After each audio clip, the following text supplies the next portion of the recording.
sobrang na-inspire din po ako dito. Isa po siyang 72-year-old, taga Bicol po siya, from Kamalig Albay, an accountant by profession. She's been working as an employee, as administrative manager, corporate secretary ng Makati Photographics way back then. Personnel administrative manager ng Soy Sing Commercial Center. Nag-resign na po siya noong 1995.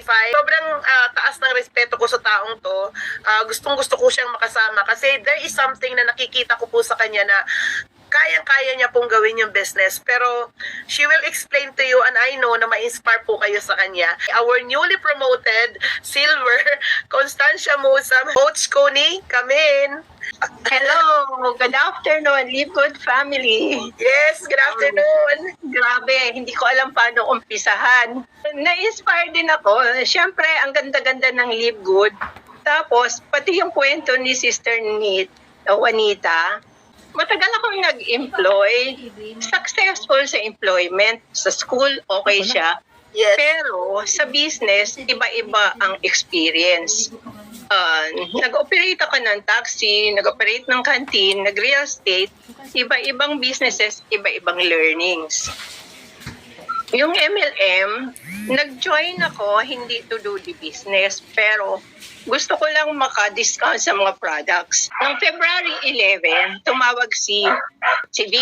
Sabi niya, Ate Connie, uy, may sinalihan akong magandang company, Live Good. Alam mo, ang ganda-ganda, dali, sign up ka na. Hindi ko naman alam ano sinasabi niya. Ano yung maganda doon? So, yung Live Good daw. So, sabi niya, ang joining fee lang is $49.95. Sabi ko, sige, nag-sign up ako na hindi ko naman alam ano yung company, ano yung sinasabi niya. Pinagbigyan ko lang siya. Nag-sign up ako, hindi ako nag-join ng training, hindi ko ginawa.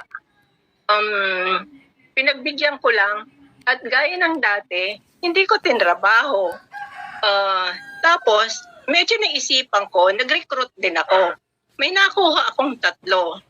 Pero hindi rin gumalaw gaya sa akin. So, parang ganun, wala sa puso ko yung networking. Minsan pumunta ako sa Kogyo, sa bahay ng kapatid ko. Nagkwento ako, sabi ko, alam mo may company na Live Good? Sabi nila, kung gagawin yung business, pwede daw kumita ng $2,000 US o $100,000 a month, every month, or even more than that. Sabi ba naman ng kapatid ko, ay, magjo-join ako. Tapos nag-isip ako, paano siya gagawa ng business? Hindi siya marunong mag-computer. Hindi niya alam ano ang wifi. Meron siyang cellphone, pero pang call and text lang. Nag-sign ba naman siya? Nag-sign up siya. Sabi ko, paano kaya ito gagawin? So nagbabayad siya every month. Nagbibigay ng 500. Abono pa ako. Kasi iba more than 500. So for 2 months, nagbayad siya. After 2 months, nag-try din siya, nag-recruit. May na-invite siyang 3. Wala naman, nag-sign up. So, nagbayad pa uli. Nung pumunta ako, iniisip ko kasi, di ba kasi, wala naman sa akin ng networking. Tinanong ko siya, sabi ko, itatuloy mo ba yung Live Good? Parang yung tanong ko, parang nag-suggest pa na huminto ka na. Tapos, nag-isip siya. Sabi niya, sige, hihinto na lang ako. And andun yung eldest daughter niya, narinig. Sabi niya, ay ma, huwag mo hihinto. Tapos, nag-usap kami. Nag-sign up yung daughter niya.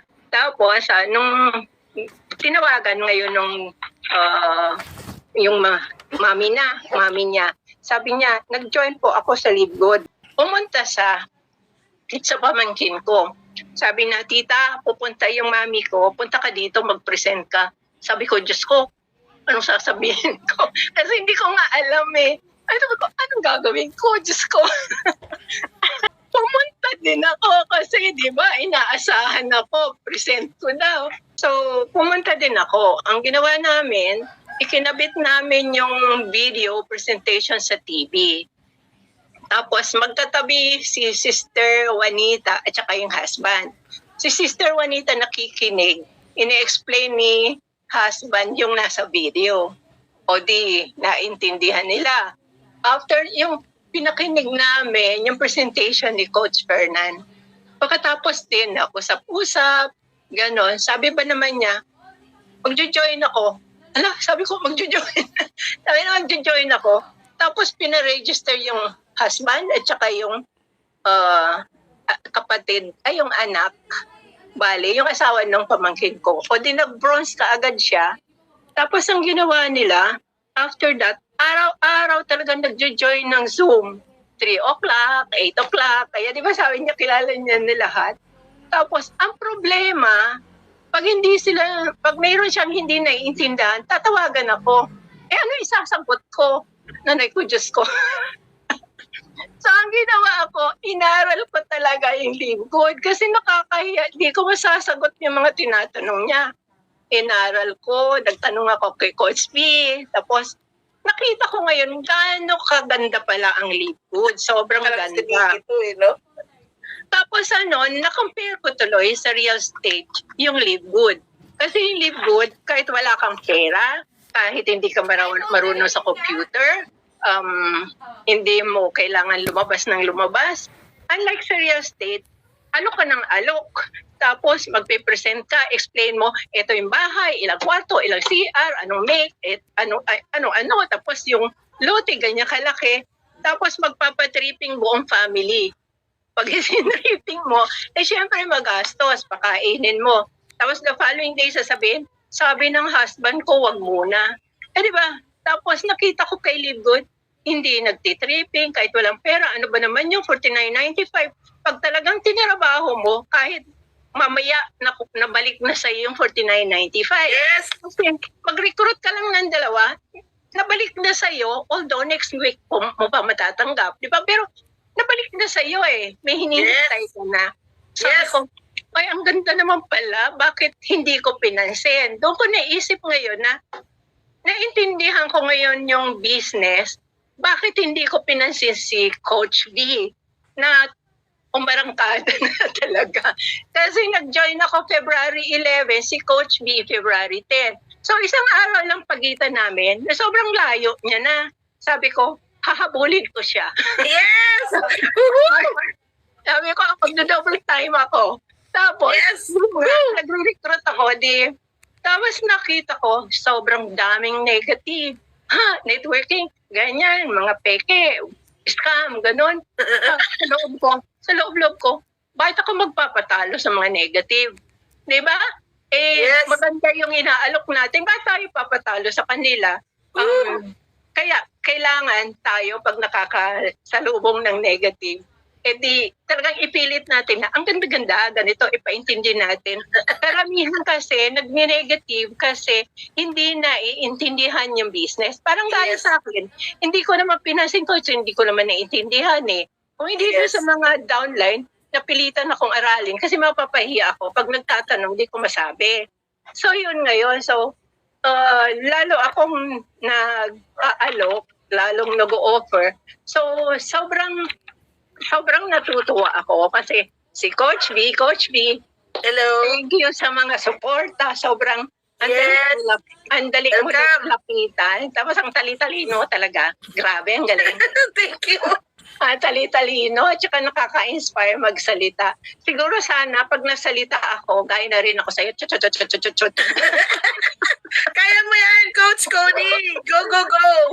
Grabe, nakakaya nga magsalita. Hindi ko alam dito, pero okay lang. Sige, so natuto ako. Marami akong natutuhan sa inyo. Pasalamat din akong natutuhan ko yung Live Good kasi alam ko, sana yung mga nilalapitan natin, maintindihan ano yung inaalok natin. Yes. Na wala kang pera, trabahuhin mo kasi wala namang libre. Di ba? Magtrabaho ka. O sabi ko nga $49.95, mamaya lang matanggap mo na, i-earn mo na. Ano ba yung monthly? $9.95. Mag-recruit ka lang ng isa, good for 2 months na payment na yon. Yes. Diba? So, wala talagang gastos na kung talagang tinarabaho mo, ang laki mo kikitain. Yes. Ayun.